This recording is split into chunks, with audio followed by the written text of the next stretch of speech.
정신질환을 앓고 있는 어린 아들을 필리핀에 있는 보육시설에 맡기고 수년 동안 내버려둬서 재판에 넘겨진 부부의 얘기.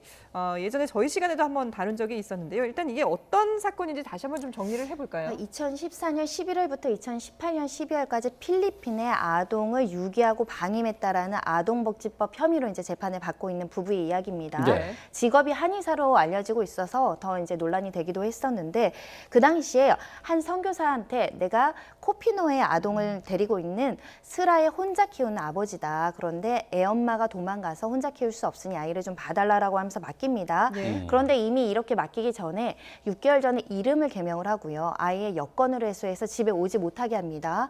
그리고 혼자 한국에 돌아와서는 이메일과 전화번호를 모두 바꿔서 이 선교사가 본인한테 연락을 하지 못하도록 이런 조치를 해서 사실상 아이가 한국에 돌아오지 못하고 필리핀에서 전전하도록 방치하고 유기했다 이런 혐의를 받고 있는데 그 과거로부터 치안 연령에 이른 아이를 이제 어린이집에 맡기기도 하고요. 그리고 충북에서는 4차례 또 방치하기도 했었습니다. 네. 그 전에는 또 네팔에 이제 유기를 해서 이 네팔에 유기했을 때 아이 나이가 만 6살이었는데 혼자서 지인의 그러니까 현지인의 도움으로 한국에 귀국했을 정도로 아이가 경증의 자폐 수준의 어떤 질환을 겪고 있었는데 그 아들을 회에서 제대로 치료받지도 못하게 하고 부모가 예. 찾아보지도 못하고 연락 두절시켰기 때문에 이것은 아동의 권리를 해야 하는 아동복지법의 위반이다 이렇게 판단을 내린 겁니다. 그렇군요. 예.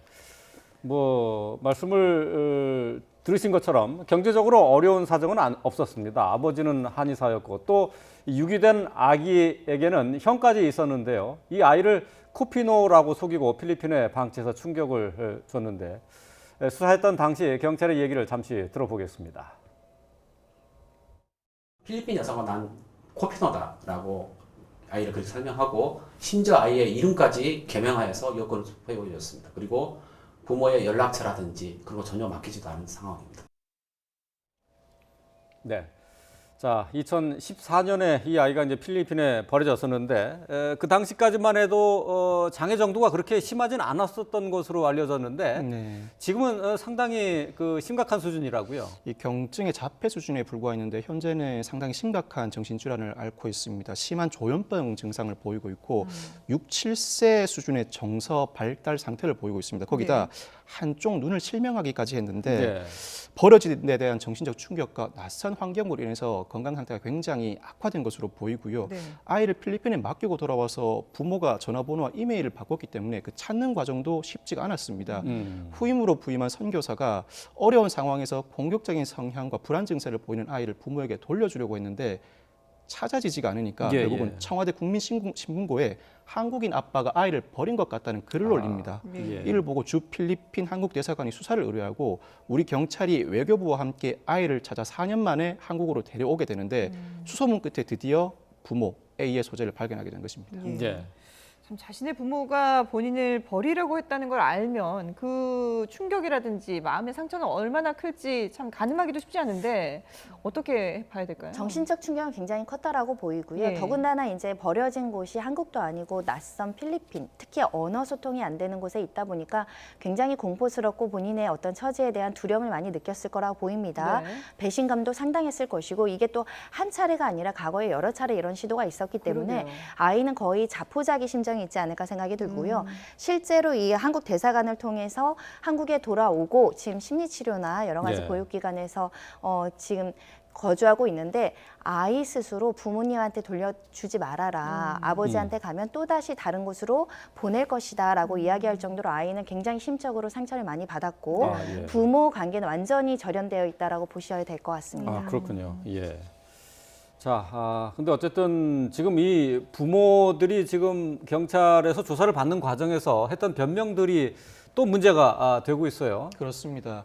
이 부모들이 그 2011년 경남 한 어린이집 그리고 2012년 충북 한 4차례 양육비 수백만 원을 지급하고 각 1년씩 아이를 맡기고 방치한 전력도 있습니다. 예, 예. 이 두 기관이 항의를 받고 아이를 데려온 적도 있는데 공소시효가 지나서 범죄 사실에 포함은 되지 않았지만 2010년 7월부터 8월까지는 네팔의 전문 상담기관에 3주 동안 아이를 방치한 사실도 있습니다. 네. 예. 이 점에 대해서 이 부모들이 아이가 불교를 좋아해서 템플스테이를 보냈고 영어 능통자를 만들고자 필리핀에 유학을 보냈던 것이다라는 사실 납득하기 어려운 변명을 했습니다. 예. 그렇지만 재판부는 교육을 위해서 아이를 어떤 기관에 보냈다는 이러한 변명을 전혀 받아들이지 않았습니다. 아이가 어떻게 지내는지 한 번도 찾아가 보지 않은 사실 등을 지적하면서 중대한 형을 선고하게 이른 것입니다. 예. 거기다가 지금 뭐 아이가 뭐 다치거나 아니면 심지어 사망에 이른다 하더라도 그 부모가 책임 묻지 않겠다라는 각서까지 썼다고 해요. 그러니까 죽어도 책임을 묻지 않겠다라는 각서를 아이의 부모가 썼다라는 것이 굉장히 놀랍고 그러게요. 그러다 보니까 재판부께서는 도저히 선처할 수 없다라고 판단한 것이 아닐까 생각이 들고요. 네. 부부 모두에게 징역 2년 6개월의 실형을 선고를 했습니다. 네. 보통 부부 모두 다 구속되는 일이 좀 많지 않다라고 그렇죠. 본다면 예. 굉장히 이 사안이 엄중하고 아이의 어떤 인격권을 굉장히 상당히 침해했다라고 재판부가 봤다라고 보시면 될 것 같은데요. 그런 상황에서 아이마저 이제 부모에 대해서 조금 적개심을 가질 정도로 부모에게 네. 보내지 말라 이렇게 호소를 한다는 것은 네. 아이를 낳았으면 부모가 공동 육아 책임이 있음에도 불구하고 어떠한 의무도 하지 않고 아이를 내버렸다. 그리고 그 과정에서 하는 변명들도 뭐 아이의 영어를 가르치기 위해서 필리핀으로 보냈다. 뭐 사찰에는 템플스테이를 좋아하기 때문에 보냈다. 이렇게 반성 없는 태도로 받아들이기 어려운 변명을 하다 보니까 재판부께서는 좀 반성하라는 의미에서 실형을 내린 것 같습니다. 예.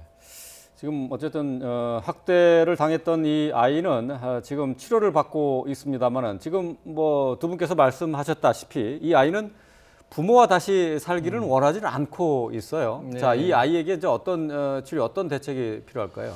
이 아이에게는 그러니까 부모와 살기를 원치 않고 있기 때문에 가정 위탁보호를 한다든지 아니면 현재 입소하고 있는 아동복지시설에서 성년이 될 때까지 그 보육을 맡아야 될 것으로 보입니다. 이 네. 아동복지시설은 18세가 되면 퇴소를 해야 되지만 대학에 진학하거나 대학원에 진학하면 졸업할 때까지 계속해서 입소해서 보호를 받을 수가 있습니다. 그와 네. 별도로 양육의 책임을 다하지 못하고 아이를 유기 방임한 부모에 대해서는 친권 상실 선고가 필요해 보입니다. 예. 지방자치단체장 또는 검사가 친권 상실 선고를 청구할 수가 있고 그 후에는 적절한 후견인이 아이의 후견인으로서 선임될 수가 있습니다. 후견인이 선임되기 전까지는 지방자치단체장이나 아동보호 전문기관의 장이 임시 후견인을 맡게 될 것으로 보입니다. 예. 그뿐만 아니라 심리 치료도 좀 필요하지 않을까 싶은데요. 지금 상당히 맞습니다. 충격을 받은 상황 아니겠습니까? 아동복지시설에 입소하게 되면 보호 양육을 함과 동시에 심리치료 전문기관과의 연계를 통해서 지속적으로 심리치료를 진행하게 됩니다. 아이가 예. 지금까지의 정신적 충격을 딛고 적극적으로 치료 의사를 밝힌다면 예. 상당한 기간 동안 충분한 심리치료는 이루어질 수가 있습니다. 예.